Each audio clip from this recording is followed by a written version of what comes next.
Hola a todos, soy Mildred Rivera, trabajo en el Banco Interamericano de Desarrollo y hoy estamos hablando de cómo financiamos las ciudades en América Latina y el Caribe. Tengo el placer para discutir el tema a tener con nosotros a Andrés Blanco y a Nancy Moreno, que son especialistas de desarrollo urbano y vivienda en el banco. Bienvenido. Gracias, Mildred. Muchas gracias, Mildred. Bueno, quiero invitar a toda nuestra audiencia que por favor nos envíen sus preguntas y que debajo del enlace, aquí vamos a estar compartiendo la publicación para que la puedan descargar en la parte de comentarios. Como hoy estamos discutiendo, queremos discutir esta publicación con el objetivo de cómo vamos a financiar inversiones públicas en la región. Como saben, nuestra región está aumentando, los gobiernos tienen muchas preocupaciones, tienen que financiar desarrollo, tienen limitados recursos para esto. Y hoy, en esta publicación, vamos a presentar dos casos en particulares que están en las ciudades de Jalapa, México, y Quetzaltenango, en Guatemala, para ilustrar cuál es el potencial de capturar plusvalía. Ahora bien, vamos a comenzar hoy con Andrés y queremos preguntarte, todos conocen este término, están hablando economistas sobre plusvalía y que va a ser una solución, podría ser una solución para financiar las ciudades. ¿Nos puedes explicar un poco de manera simple qué es plusvalía? Sí. Plusvalía en general se refiere al aumento de un valor. En este caso específico estamos hablando del aumento del valor del suelo que se produce por acciones públicas. Temas como, por ejemplo, el cambio de uso del suelo. Si es rural a urbano, aumenta el valor del suelo. El aumento de densidades, si tú puedes construir una casa y luego puedes construir un edificio, aumenta el valor del suelo. Si tú instalas infraestructura que permite utilizar ese suelo en otra forma, aumenta también su valor. Entonces, plusvalía se entiende como acciones, como el aumento en el valor del suelo que se produce a través de acciones públicas. Y la idea, cuando hablamos de captura de plusvalía, hablamos de cómo tú puedes recuperar parte de este valor que aumenta el suelo para financiar las mismas acciones que están generando esa valorización. Ok, pero bueno, Andrés, realmente, vamos a ser aquí claro, esta capturación de plusvalía puede aumentar y ayudarnos a financiar entonces el desarrollo urbano. Sí, claro. Mira, la idea básica es que el suelo vale por lo que se puede hacer en él. Entonces, por ejemplo, si tú pasas de suelo rural a urbano, hay estudios que demuestran cómo, por ejemplo, en Quito o en Río, el precio del suelo aumentó 4 veces.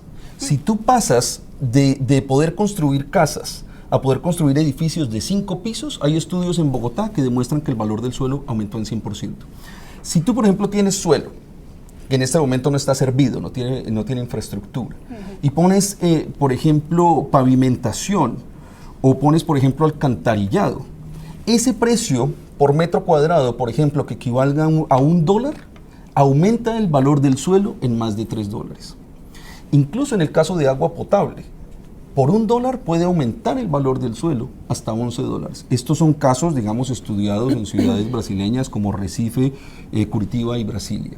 Entonces, sí se puede y adicionalmente sí se está haciendo. Hay varios países en la región que ya lo están haciendo, en Colombia, en Brasil, en específicas ciudades de Argentina, hay casos también en Guatemala, donde ya hay herramientas de captura de plusvalía que están ayudando a financiar la infraestructura y la urbanización.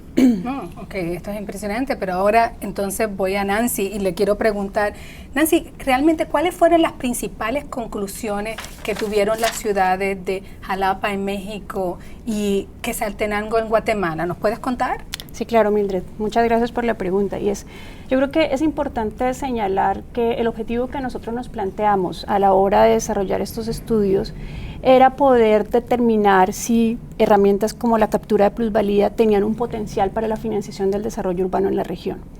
Y nuestra principal conclusión después del desarrollo y obtener los resultados de esos estudios es que efectivamente el potencial existe y es bastante alto, sino que desafortunadamente de pronto el conocimiento no ha sido debidamente diseminado, difundido, entonces la gente no está muy familiarizada con la implementación de estos instrumentos, entonces el potencial se ve, digamos, limitado. Entonces hay que hacer como mayores esfuerzos en el aprovechamiento de estos instrumentos. Y como resultado, y para entrar un poquito más en detalle, el potencial básicamente lo podríamos definir en 3 vías. Por un lado, el potencial que tiene la captura de plusvalías en la generación de ingresos que nos permitan desarrollar nuevos proyectos de inversión a nivel local y que de esta manera contribuyan a reducir la brecha que existe en la provisión de servicios y en la provisión de infraestructura en las ciudades de la región.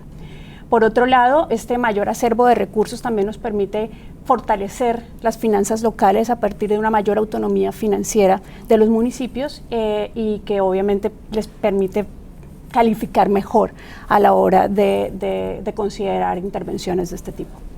Y por último, el potencial también lo vimos o lo determinamos desde el punto de vista de la magnitud de los beneficios que el uso de estos mecanismos puede llegar a generar en comparación con los costos que implica tanto el diseño como la implementación del instrumento mismo y de los costos asociados a las intervenciones que se pretende financiar.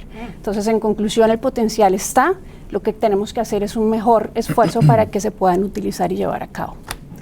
Bueno, yo quiero exhortar a toda nuestra audiencia a que por favor nos envíen las preguntas, que por cierto, Katen Durán de Colombia nos acaba de enviar una de las preguntas sobre el tema que quiero aprovechar para ver si nos pueden contestar. Dice, hay ciudades como Bogotá, donde la valorización del suelo no está bien distribuida.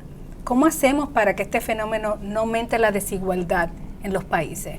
Y entonces, pues bueno, creo que entonces es válida porque aunque este estudio realmente es sobre los ejemplos estos de casos, pues nos pueden aportar entonces algo para Katen. Sí, mira, gracias Kate Durán por la pregunta. Ese es un tema súper importante para trabajar en términos de plusvalía y en general cualquier herramienta, digamos, fiscal. Es importante no ser dogmático con las herramientas y saber cuándo se utilizan y cuándo no. Hay casos por ejemplo, en los que uno no debería recomendar necesariamente una herramienta de captura, como por ejemplo si tú estás haciendo algún tipo de infraestructura de mejoramiento de barrios, o por ejemplo si tú estás tratando de revitalizar un área que está supremamente degradada y lo que tienes que hacer es al revés, es crear incentivos para que haya inversión, digamos, privada allí. Entonces es importante tener criterio y saber, mira, cuándo utilizarlo y saber dónde utilizarlo. Ese es otro punto importante. Y finalmente, también es importante tener en cuenta que en la misma herramienta de captura, por ejemplo, si tú estás definiendo un área en la que vas a cobrar valorización, tú la puedes cobrar de acuerdo al ingreso de las personas. Entonces puedes dividir, digamos, lo que vale el costo de la obra o lo que va a ser la valorización y cobrar de acuerdo a quintiles de ingreso o a quintiles, digamos, del valor catastral. Me parece una pregunta muy importante y lleva justamente a esta idea de mirar las cosas siempre con criterio, que es fundamental. Sí, quiero aprovechar nuevamente a decirle a nuestra audiencia que por favor nos continúen mandando sus preguntas y que además estaremos compartiendo el enlace de la publicación para que la puedan descargar. Aquí tenemos nuestro libro que queremos que toda nuestra audiencia aproveche y pueda entonces enterarse de este caso en más profundidad. Quiero seguir entonces preguntándole a Nancy. Nancy, ¿nos puede decir qué clases de ciudades pueden utilizar valorización del suelo para financiar infraestructura? ¿Estas pueden ser ciudades pequeñas o son ciudades nada más grandes? Muy pertinente tu pregunta, Mildred, porque desafortunadamente alrededor del término plusvalías y de sus instrumentos hay muchos mitos. Y precisamente parte de la contribución que quisimos hacer con esta publicación era tratar de minimizar esos mitos, y uno de ellos es que de pronto la plusvalía solo puede ser utilizada por ciudades grandes, ciudades que tengan grandes capacidades o altas capacidades técnicas para el diseño e implementación de este tipo de instrumentos. Y en realidad, como resultado de este ejercicio que desarrollamos, nos pudimos dar cuenta que hay factores que tienen mucha mayor incidencia a la hora de determinar si una ciudad puede o no implementar este tipo de estrategias de financiamiento, y entre ellos podríamos resaltar en primera instancia el marco regulatorio. si tú no cuentas como ciudad con un marco legal, un marco regulatorio a nivel nacional que te habilite legalmente para poder utilizar este tipo de instrumentos, pues digamos que no hay mucha opción para realizarlo. Sin embargo, en la región son muchos los países que ya cuentan con un marco legal que les da las facultades a los municipios de usar este tipo de instrumentos, sino que hay que hacer un mayor esfuerzo en la reglamentación a nivel más detallado para que puedan facilitar el desarrollo de este tipo de mecanismos. Otro factor que es importante de señalar es el tema de las capacidades técnicas e institucionales locales. De pronto asociado mucho con la respuesta y la pregunta que nos acaban de hacer de Colombia, es importante ver qué tantas capacidades locales tenemos para el diseño de los instrumentos. ¿Por qué? Porque eso está asociado en gran medida con la credibilidad y la forma de presentar y de hacer entenderle al público el potencial que esto tiene, ¿no? Y los beneficios que esto trae. Entonces, desde ver si existen capacidades locales para poder determinar la magnitud de la valorización, por ejemplo, hacer apropiadas estimaciones al respecto, o hacer una distribución adecuada de las cargas y los beneficios en términos de ingreso o de capacidad de pago, por ejemplo, o poder ver cómo se puede manejar la posible o potencial resistencia que pueda haber del público en la implementación de este tipo de esquemas. Creo que es vital que pueda ser validado a nivel local particularmente. Y el último y no menos importante, y fue parte de la hipótesis sobre la cual nosotros basamos nuestro estudio, es que este tipo de mecanismos no es una fórmula mágica que puede venir y simplemente tú escoges dentro de una canasta o a escoger esta o a escoger esta, sino que todo está muy asociado a las características propias del proyecto que quieres financiar. Y estas características van desde el tipo de proyecto, porque no es lo mismo que quieras financiar un proyecto que está asociado con cambios de regulación, a que quieras desarrollar un proyecto nuevo o rehabilitar una zona abandonada, como fue el caso de nuestros dos estudios. Y por otro lado, también hay muchas consideraciones financieras a tener en cuenta, como por ejemplo la diferencia entre el recaudo de la plusvalía y la erogación de los gastos que se pueden generar a partir de la implementación del proyecto. Entonces, hay que ver instrumentos que les ayuden a generar esos puentes entre los costos y los gastos, entre los costos y los ingresos, perdón. Y por otro lado también cuál es la intención, porque por un lado podemos simplemente, el alcance de estas herramientas puede ir únicamente enfocado a la recuperación de los costos de las inversiones en estos proyectos, o puede ir un poco más allá y querer apalancar recursos para realizar inversiones adicionales, puede ser en la misma área de impacto. Entonces, en conclusión, no es un tema de tamaño, no es un tema de tipo, de clase de ciudad, sino es un tema de capacidad legal, capacidades técnicas y conocimiento de las características del proyecto. Bueno, mira, ahora nuestra audiencia me acaba de recibir Fermín Díaz, que pregunta, ¿hasta qué punto podemos pensar en plusvalía sin que esto nos lleve a deteriorar tierra de carácter agrícola? Gracias, Fermín. Mira, ahí también es importante, otro elemento de lo que estábamos hablando, es que uno siempre tiene que tener en cuenta que una herramienta por sí sola no va a solucionar todos los problemas. Tiene que ser un conjunto de herramientas que actúen integradamente. El tema que tú tocas es súper importante, pero es un tema que el plan urbano, el plan de ordenamiento territorial, tiene que solucionar. El plan de ordenamiento territorial, el plan de uso del suelo es el que te va a decir, mira, en esta tierra se puede desarrollar y en esta tierra no se puede desarrollar. Este va a ser el límite de la ciudad. Y eso es bien importante porque una vez esto se define, tú defines áreas en las que sí puedes hacer usos urbanos, y la idea de la captura de plusvalías es que en esas áreas que sí se pueda, tú recuperes parte del valor que se produce por esa decisión y lo utilices para financiar la misma urbanización. Entonces es importante siempre tener en cuenta lo que te digo, que sea parte, digamos, de un conjunto de herramientas que funcionen coordinadamente. Bueno, quiero ahora preguntarle a Andrés precisamente, ¿qué tipo de capacidad institucional necesitan las ciudades para poder capturar de manera consistente el valor del suelo? Además, ¿hay algún riesgo en este modelo? Bueno, Nancy ya habló en esos temas, los tocó cuando hablaba de que esto se puede hacer, digamos, en distintos tipos de ciudad. Hay unos elementos generales que tú puedes ver. Es importante, digamos, tener un catastro. Es muy importante tener conocimiento del proyecto. Ojalá que tú ya sepas cuánto es lo que cuesta el proyecto. Ojalá que tú ya sepas cuáles van a ser los componentes del proyecto. Y ahí en adelante pues ya empiezas a definir cuál va a ser el área de impacto y etcétera, etcétera. Entonces sí hay como digamos unas consideraciones técnicas y eso va a variar mucho de acuerdo al tipo de captura de plusvalías o de herramienta que vayas a utilizar. Hay herramientas que son bastante sofisticadas y necesitan mucho conocimiento del mercado inmobiliario, incluso el mercado de capitales.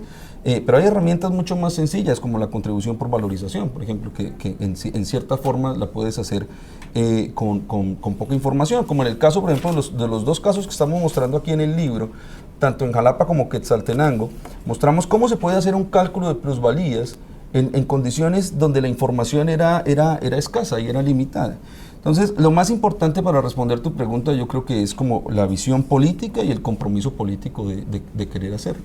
En términos de riesgos, pues creo también que eso lo tocaba Nancy y en cierta forma lo toqué yo en una de las preguntas que nos hicieron de la audiencia, y es más que el riesgo, lo importante es saber cuándo debes utilizar qué herramienta. Porque una cosa muy distinta es cuando tú estás hablando de desarrollo de suelo nuevo en la periferia, y otra cosa muy distinta es cuando estás hablando de la construcción de un intercambiador vial en una zona ya construida de la ciudad. Entonces hay que saber, hay que conocer muy bien el proyecto, hay que conocer las herramientas de captura y alinear muy bien la herramienta con el tipo de proyecto, porque si no puede ser un poco, digamos, negativo el resultado si tú no haces bien esa alineación. E igual con todas las otras herramientas de planificación y herramientas fiscales que debe tener una ciudad, como el impuesto predial, el plan de ordenamiento territorial, etcétera, etcétera. Bueno, en esa línea nos escriben de Perú Mariana Miranda y nos pregunta que cuál es el beneficio del sector privado en aumento de plusvalía como aumento de densidad de un terreno y cómo es la relación entre el sector público y el privado en cuestión de este tema. Bien, mira, es bien interesante esa pregunta porque, por un lado, lo que busca la plusvalía, en cierta forma, es permitir que existan estos desarrollos. El sector privado necesita que exista la infraestructura pública para poder hacer el desarrollo privado. De tal manera que la captura de plusvalías es una situación en la que puede ganar el sector público en la medida en que financia su infraestructura de una manera sostenible, pero también el sector privado en la medida en que se posibilita el desarrollo de estas áreas. Incluso hay casos y hay estudios que demuestran cómo el sector privado, el hecho de que pague una plusvalía, le parece más interesante y lo beneficia más en la medida que eso ya le da una señal clara de que se va a posibilitar el desarrollo de ese terreno. Hay muchos casos en América Latina, por ejemplo, el proyecto de Puerto Norte en Rosario, en que muestran cómo el sector privado y el sector público hicieron un acuerdo que los benefició a ambos y beneficia a la ciudad y a los ciudadanos como un todo. En esa misma línea también me gustaría añadir que un buen trabajo en conjunto entre el sector público y el sector privado puede ayudar a reducir los riesgos de la implementación de los proyectos y del uso de este tipo de esquemas. En la medida en que sea clara la forma en que se va a proceder, que sea clara la forma en que se va a recuperar esa plusvalía y cuál es la participación, los beneficios que el sector privado puede obtener de ello, pues va a ser un poco más fluido el diálogo y más fluida la implementación. Bueno, en esa misma línea, Nancy, entonces quiero aprovechar también, ¿qué lecciones hemos aprendido de estas ciudades y cómo puede ayudar esto a otras ciudades en la región? Gracias, Mildred. A ver, yo creo que lo primero es rescatar, como mencioné anteriormente, la diferencia, la amplia diferencia que hay entre los beneficios que estos instrumentos pueden generar versus los costos que puede implementar, que puede generar o que puede ocasionarse con relación a la implementación. Y es que nosotros encontramos, por ejemplo, en el caso de Quetzaltenango, que al estimar la valorización que podía generar el proyecto que estábamos estudiando, esta era superior en 8 veces el valor que se requería para cubrir los costos de la intervención. Entonces, como podemos observar, eso es una muestra de la magnitud de los beneficios que pueden ocasionarse y digamos en relación con los costos, a bajo costo. Por otro lado, y también retomando lo que mencionaba Andrés respecto al tema del catastro, parte de la precisión con la que podemos estimar la valorización y la distribución de las cargas y de los beneficios está estrechamente relacionada con la confiabilidad y la disponibilidad de datos. Y estos datos vienen principalmente o prioritariamente de nuestras bases de datos catastrales y de registro a nivel local. Y desafortunadamente en la región pues todavía hay un camino bastante amplio por recorrer en términos de modernización de nuestros catastros, pero en la medida en que contemos con esta información pues nos vamos acercando como un poco más a la precisión en las estimaciones. Por otro lado, y si bien estos instrumentos de captura de plusvalías nos han mostrado un alto potencial para la financiación del desarrollo urbano, no podemos dejar de lado el uso de instrumentos complementarios, y es que desde el punto de vista financiero muchas veces es necesario incluir otras herramientas que pueden ser, no sé, se me ocurre mencionar como crédito, como bonos o quizás asociaciones público-privadas que nos permitan cubrir esos espacios que puede haber en los flujos de caja de los proyectos, y que si bien la financiación por medio de la captura de plusvalías puede ser de gran ayuda, requiere también de fuentes complementarias para, digamos, diseñar un buen plan de financiamiento de los proyectos. Y por último, en relación con cómo podemos ayudar con las ciudades, pues precisamente la razón de ser de este libro, lo que nosotros buscábamos principalmente era poder dotar al público de una herramienta sencilla, clara, de un lenguaje que fuera como familiar para la gente, y obviamente con una orientación netamente práctica de las virtudes que la captura de plusvalías puede llegar a tener para las ciudades en términos de la financiación de su desarrollo urbano. Entonces los invitamos a que la consulten, y igual aquí estamos dispuestos a atender cualquier inquietud que puedan tener. Bueno, y en esa misma línea quería preguntarle a André, ¿qué estamos haciendo realmente concretamente en el BID y cómo podemos ayudar a los países de nuestra región realmente a financiar el desarrollo sostenible de cara al futuro que estamos enfrentando? Bien, bueno, digamos, el BID trabaja en tres áreas fundamentales. Uno, la generación de conocimiento. Este libro, por ejemplo, hace parte de eso. Tenemos otro libro en el que, en el tema de captura de plusvalías, mostramos las herramientas de captura de plusvalías que se han utilizado en la región, con una descripción de los casos de Colombia, de Brasil, unos casos en Argentina, casos en Uruguay, etcétera, etcétera. Entonces, el primer, digamos, componente es generar conocimiento y diseminar conocimiento para que empecemos, digamos, a reflexionar sobre estos temas. También tenemos un programa muy fuerte de cooperaciones técnicas en los que asesoramos gobiernos a nivel nacional, gobiernos a nivel subnacional, para el diseño o diagnóstico o mejora de políticas públicas, y también pues obviamente como Banco de Desarrollo tenemos los proyectos de inversión y de apoyo a políticas públicas.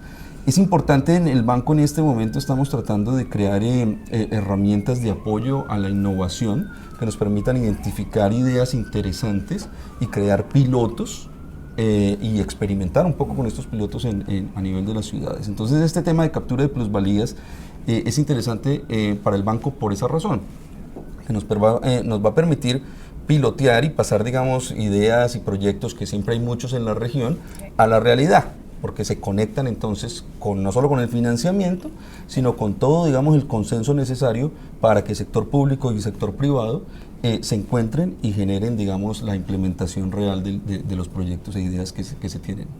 Bueno, antes de cerrar, tengo una pregunta de Javier Prado de Perú, que nos pregunta qué herramientas de captura de plusvalía aplicarían para la reconstrucción de ciudades afectadas por catástrofes naturales. Y bueno, obviamente Perú estuvo afectado recientemente. ¿Les podemos dar un poco de información al respecto? Bueno, eso es una pregunta muy buena, y yo creo que valdría para un Facebook Live en sí mismo.